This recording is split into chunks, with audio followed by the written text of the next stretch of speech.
Hello, I'm Veronique Mandel. Welcome to Scribes and Songsters.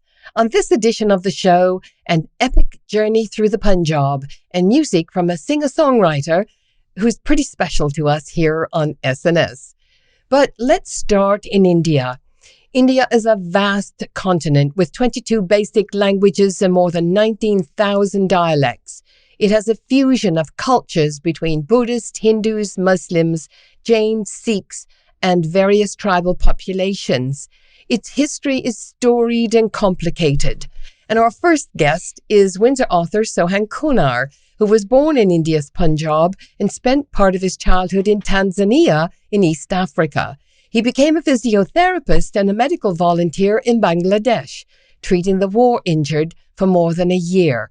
Sohan has now made his home here in Canada and has recently released his latest book titled Paper Lions. Welcome to Scribes and Songsters. Thank you, Veronique. So you do indeed have an epic book. First of all, I want you to tell us what inspired you to write the book before we get into it. Yeah, well, I'm a Sikh and I'm from the Punjab. And one of the shortcomings that I found in English literature is that there are very few books written by Sikhs and about the Punjab.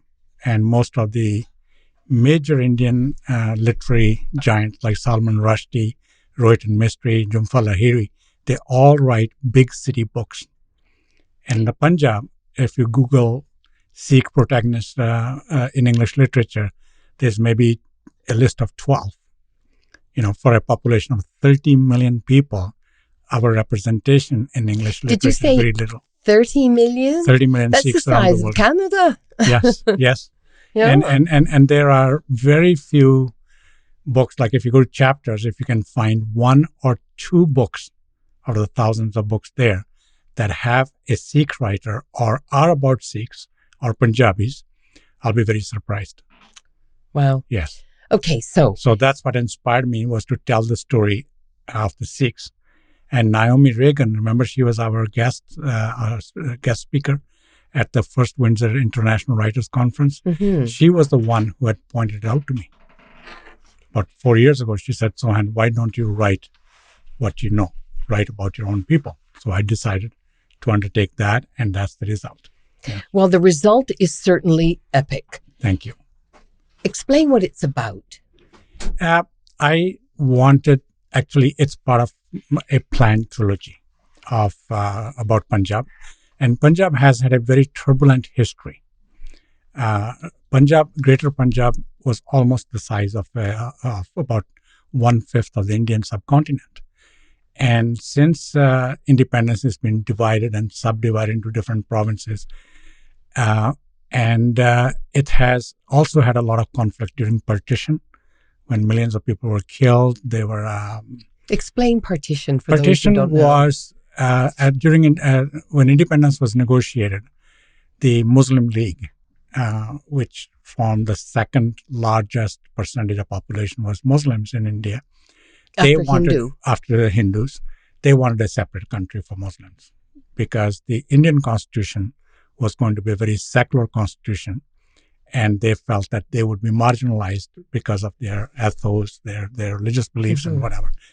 And the British agreed to it, even though Mahatma Gandhi protested it, if you saw the movie Gandhi. Mm-hmm. And partition was agreed to and set in motion very, very fast, which did not give people enough time to absorb this cataclysmic, where you were told that you are a Muslim in a Hindu majority side, which is our Punjab in India, and you have to leave. You have to give up centuries and centuries old ancestral land and your homeland and just get up and go. And when this started happening and millions of people were on the move, there were criminal elements that got involved in looting and raping and stuff, and that turned into a religious war. A war between Muslims on one side and Hindus and Sikhs on the other side. And where does the book start? The book starts just before, 2 years before the Second World War, because I wanted to set the stage for things. And I thought I would set it up with This is why Sam Hyatt describes it as the Downton Abbey of India, because every event, every part of the book is part of is set up through a major worldwide event that had significant effect on India and around the world. That's why it started with the Second World War. Yeah. And so tell us about these incredible characters. There's 3 different families. Yeah, the 3 different families. One is a poor teacher, his son Bikram, who can't get a job because he can't come up with a bribe. A bribe in India. Yeah, bribe in India is synonymous. You are always giving out something. So he can afford. So instead, as a Sikh, he joins the army. But the way that I set that up was that I didn't want him fighting in combat. Mm-hmm. I wanted to show a different kind of soldier, a non-combatant who basically profits immensely from the war. He's a war profiteer and becomes very, very wealthy, and then goes on to become a politician, and all kinds of nasty things happen because of him. And the person who has enabled him to join the army or introduced him to the army, made it possible for him to join the army, is a landowner. How do you keep the characters straight? It's very difficult when you write a volume like this and you have these intense characters, and the 3 families are very distinct, and you get so involved in their lives. And then I found myself having to go back and check sort of which one I was involved with at the moment. Yes. One of the things that for an untrained author like me, I don't have a degree in English or literature or anything. I think you did pretty well. But having the guidance of a literary agent like Sam, mm-hmm. Who had read the 4th version, and then we went through 3 more drafts, and then having a very good editor in Catherine Marjorie Banks, made for the writing, and their suggestion was that I should write, because the story was so complex and so many good characters, they thought that a third-person, multi-point of view would be much better. Yes, that's absolutely. Why the story is written with 3 distinct narratives, and the narratives move from one to the other. The chapters are only very short. Yes. You see the same situation through 3 different eyes, and that's what keeps the reader engaged, I find. Yes. Yeah. One family is not belabored, so to speak, and it does move very quickly. Yes.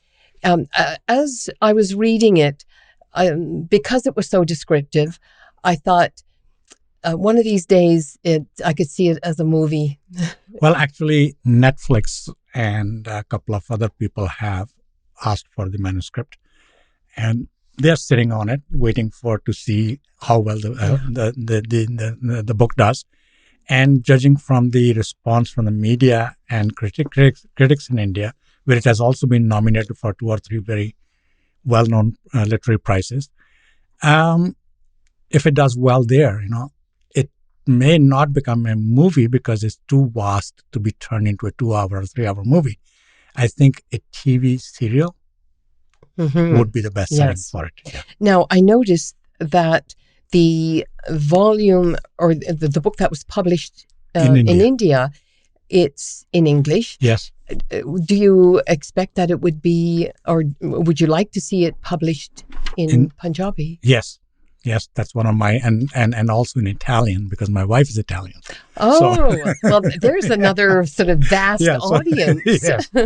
And hopefully, I do have an Italian agent who's flogging it as soon as they're flogging it. But well, of course, that's what they do. They flog it. Yeah. And from my understanding is that I have to give it at least 1 year as an English book in India, and then maybe go to the Jaipur Literary Fest, and then try to interest a Punjabi translation or a Tamil translation. Remember, Punjabi is the mother tongue of 150 million people on the Indian subcontinent, and it's the 11th most popular language in the world. You have a vast audience. So that's the vast audience. And if it gets Absolutely. translated in Tamil, that's 200 million people. So there's some languages that are, I'm just dying for those translations to happen. Yeah. And so now it's available at Indigo? Indigo, Chapters, Amazon, Kindle, wherever, all these things. It's available at all, and it's also available in all 6 countries in South Asia. Thank you so much for coming and talking about this. Best of luck. It was a tremendous read. Veronique, I'm so grateful. And coming from you, that's very high praise indeed. Thank you very much. Thank you. Well, my next guest has a very special relationship with Scribes and Songsters, and you'll meet her right after we hear her music. Here is Martha Renaud and her music video titled Sunny Day.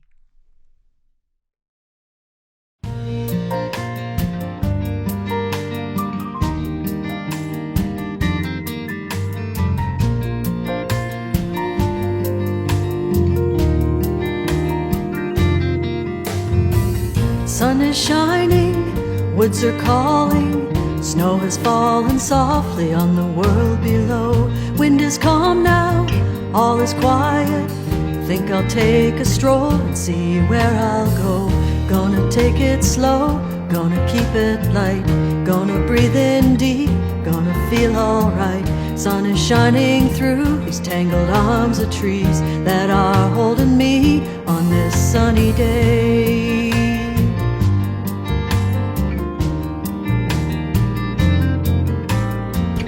Birds are singing, deer are grazing.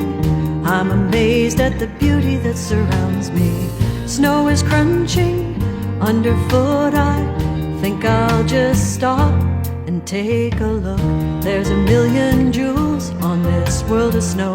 A quiet peace that settles on my very soul, fills me with a joy I can't even say what it means just to walk on this sunny day. La la la la, la la la la, la la la la, la la la, la la la la, la la la la, la la la la, la la la. Gonna take a walk, gonna breathe in deep, gonna take some stock of just what I need. Gonna fill me up, gonna find my way as I take a walk on this sunny day. Sunny day, sunny day, sunny day. Well, as I breathe, the mist surrounds me, rising softly through the trees. Crisp and clean, the air revives me and fills me with its breath of peace.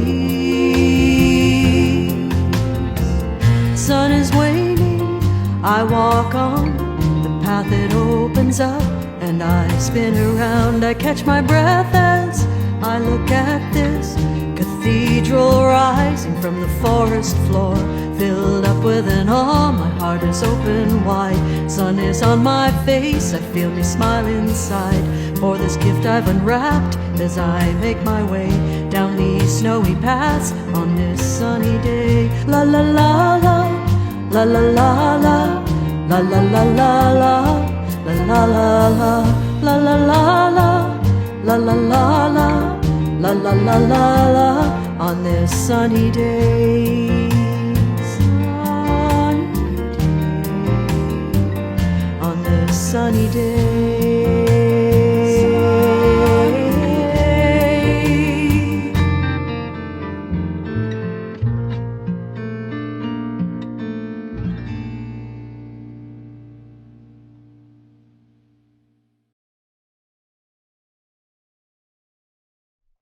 Welcome back. Martha Renaud is one of our show's favorite local singer-songwriters. She's been hailed as a true balladeer with an amazing new voice with songs that warm the soul. Martha has taken the helm at Windsor Folk, where they host a concert every month at Mackenzie Hall in Windsor. She also wrote the theme music for Scribes and Songsters, which is appropriate because she's planning to publish a book in the near future, which will make her both a scribe and a songster. And I'm delighted to welcome you to Scribes and Songsters. Well, thank you, Veronica. It's a pleasure to be here. And thank you for writing our music. We love it. I'm glad you picked it. It's actually the song that might be it's planning to be a children's book. Oh, how fabulous. So is this the book that I mentioned? This is the book that we were talking about. It's the song's called Little Bird and the Buffalo. And it's on the order of, say, a Loggins and Messina House at Pooh Corner. So it's kind of whimsical, but it has a lot of great messages in it about friendship and unlikely friendships and just circumstances. Sometimes you don't think things will work out, but there's always something coming around the corner. So it's been endearing to a lot of people. So that's the plan, is to get it out into a children's book form. So we're working towards that. And that lovely music. Yeah, to go with it. It makes people smile. It's adults and children. So I'm very proud of the little song that came out. Now, tell me about Sunny Days. You wrote that somewhere special, didn't you? That was in Ojibwe Park. And some people are not happy with the onset of winter. But I wanted to write a song to kind of showcase that there is good. Snow is not always a 4-letter word. And the actual day that it happened, it was minus 24. Out, and one of those crisp, beautiful, snowy days, and I took a walk, and just it was magical. The snow had just fallen. The video was done afterwards, but when the actual song was written, there was a lot of snow on the ground. It was very cold and clear day, and the snow sparkled like a million jewels. The deer were out grazing. I remember when it's so cold and you just stand there and your breath just rises up through, and it was just a wonderful moment. I wanted to put it into song so people could experience it as well. Yeah, magical. Now I noticed you've got a puppy on. Yes, I do, and I realized that the show was aired at different times, but the reason I'm wearing the poppy is if I could pick one song that has been most impactful for me as a songwriter, it would be Lest Ye Forget. And the backstory behind the song is my youngest son was part of the Canadian Armed Forces. He's now out and back at university, but at the time he was deployed overseas, and he was at the Vimy War Memorial on Remembrance Day, just prior to the 100th anniversary of the Battle of Vimy. And there's a family connection there because my great-great-uncle, Bernard Sparks, was in the 1st Canadian Expeditionary Force. And we're pretty sure he was there. He was at Somme. And my father was in the Second World War as well, and then my son. And I knew he was going to be there for that. And it was actually written on November the 10th, finished on the 11th, knowing that he would be there. It wrote itself. It was one of those things I had to keep stopping and writing down lyrics. Sounds very emotional. And I wrote it, I liked, just like we were talking about historical fiction, I wrote it from the perspective of the ghost of the young men that were buried there, watching my son as he honored them on Remembrance Day at Vimy.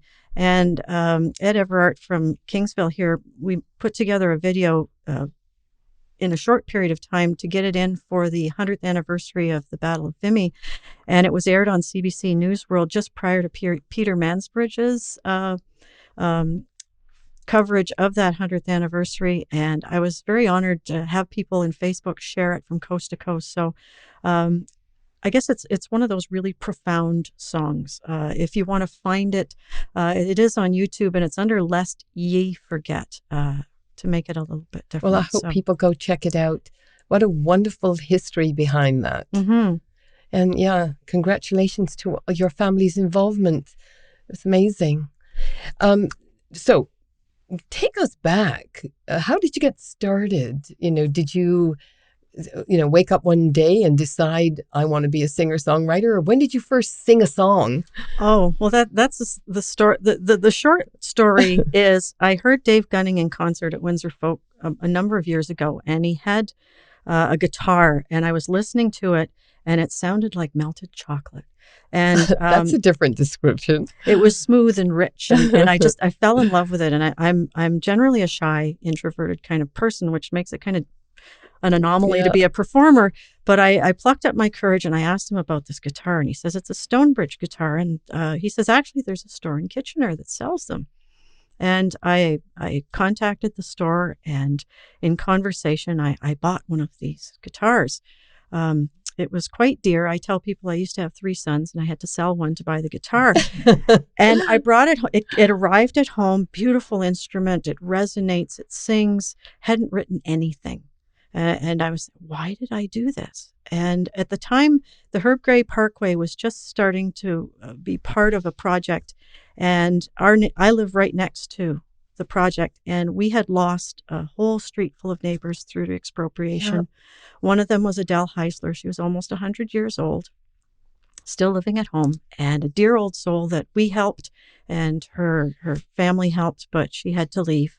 And the other thing was, if you remember Highway 3, it was lined with thousands of trees. Yes. And I came home from work the day that they harvested the trees, and I missed my turn because it looked like a bomb had gone off, and I didn't know where I was. And I remember coming home that night and being affected by the loss of our neighbors and the loss of the trees. And I sat down in a short period of time and wrote the very first song that I had, I think, ever written. It was called Withered Hands and Weathered Wood. And it married the two ideas of someone moving into the neighborhood and planting a tree and living there their whole lives. And then now they had to leave. And because of this highway project. And then a trio of songs came out, Chelsea Road, which was about the legal fight of the residents of Chelsea to get bought out because they weren't going to, and yet they were living like right across the street from it.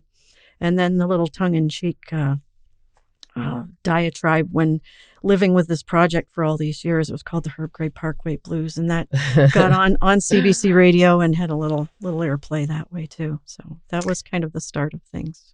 Did you sing when you were young? We had a very musical family. My father was very eclectic in his music taste. Sunday was opera day. I became very good at appreciating good opera. BBC music, my introduction to folk music probably was through the BBC. And that's why I think I like the storytelling genre the most. I'm very like Celtic, Scottish, British Isles, Welsh storytelling. I love that genre of music. Classical guitar. Folk. What is it about folk that you love? It goes with the Scribes and Songsters themes because I am an avid reader. My father was a voracious reader, read to us at bedtime. And so I always loved a good story. My father would read to us and stop at the most pivotal point, and then we'd have to go to bed, but we'd pick it up the next day. So I think that ingrained my love for the story. And I like the idea of using a song for a story. I was on the way out here, I was listening to Chris Wood, who is a British songster, and he has a song called 1 in a Million. It's 9.5 minutes long, but it's captivating. And in a world where everything's in a formula and it has to be done in like 2 minutes and 30 seconds, and there's no time to tell a story, I'm sorry, I don't like that. I like historical fiction. I like writing songs that have a historical element in them too, and something that tells a story like Lest Ye Forget, which talks about these ghosts of young men watching my young men and their company honor them, like on Remembrance Day, things like that. And on the Celtic side, you've recently been in Nova Scotia. It was a few years ago. I went out to J.P. Cormier's studio, and I'd written a story based on the book by Sally Armstrong, who was a journalist with the CBC, I believe, about her ancestor, Charlotte Taylor. And it was just fascinating, captivating story. So I wrote the Ballad of Charlotte Taylor and brought it out to JP, and with his mandolin and his fiddle playing and his expertise that way, I really wanted to bring it. He's brilliant. Yes, he is. And won lots of awards. Yes, he has. And my latest CD, Wonderland, there's a trio of songs that are British Isles. There's New Country, which is about the Irish potato famine, and told from the perspective of a young woman who has to leave everything behind, lost her youngest baby, lost her husband, and has to pack up to go to a new country. And that was written for the Canada 150th. Beautiful Moon is a love story. My niece actually went over and married an Irish fellow, and I made that for their wedding. And Horriban was based on a story about a town that was in Yorkshire, England, that succumbed to the plague. And either four remnants of a family decided to take the surname of the town as theirs and forsook their own surnames so that the name of the town would survive. So. It sounds like you have a book that could be a book of short stories just based on the songs you've written. I think the thing that I enjoy doing is more of a house concert genre where I have the time to tell the backstory, because the backstory is part of the story too. So it's nice to tell the backstory and then sing the song together. So. Now, you're involved with Windsor Folk. Mm-hmm. Tell us about Windsor Folk. Windsor Folk has been my nest. It was my first place where I ever played out publicly. And I just gradually got involved with volunteering with it. And when Jan Zabrowski stepped down, he said, "You were the logical choice," because of my passion for it, which I do have. And it's just a wonderful place where people can spread their wings, try new things. We've developed a new initiative this year. It's called The One and Done. So if you've never performed before, it's such an appreciative audience, and it's a great place to try things out. And we have professional musicians that come and play and love the attentive audience, and we have people that are on all the spectrum of performers that come, and we're happy with any genre of music. We've had instrumentalists, we've had poetry reading, so it's a very eclectic mix. Sounds like a nice, safe place to go and do your thing. Well, the tagline is Windsor Folk, where the coffee's hot and the people are warm and friendly, and where music comes home. So we want it to, and I bake the scones. Oh, I have to come. I love scones. Yes. So quickly before we go, how soon do you think we might see that wonderful book of yours? Depends on many, many different things. So I really don't have a timeline on it. The story is written. Owen Swain I'm in conversation with him for doing the illustrations, and we're in the process of deciding whether it's going to be indie published or published through a publisher. So let us know. Will. Absolutely. Thank you so much for this. Thank you very much, Veronique. It's been a pleasure. Well, that's a wrap for another show here on Scribes and Songsters. Thanks to our wonderful guests, Sohan Koonar and Martha Renaud. Also, thanks to co-producer Brian Sweet and sound producer Gary Glass. A very big thank you to Tony Toldo Jr. and the Toldo Foundation, and also to Neil and Tina Queering. Of course, grateful thanks to you for watching. See you next time here on Scribes and Songsters. I'm Veronique Mandel.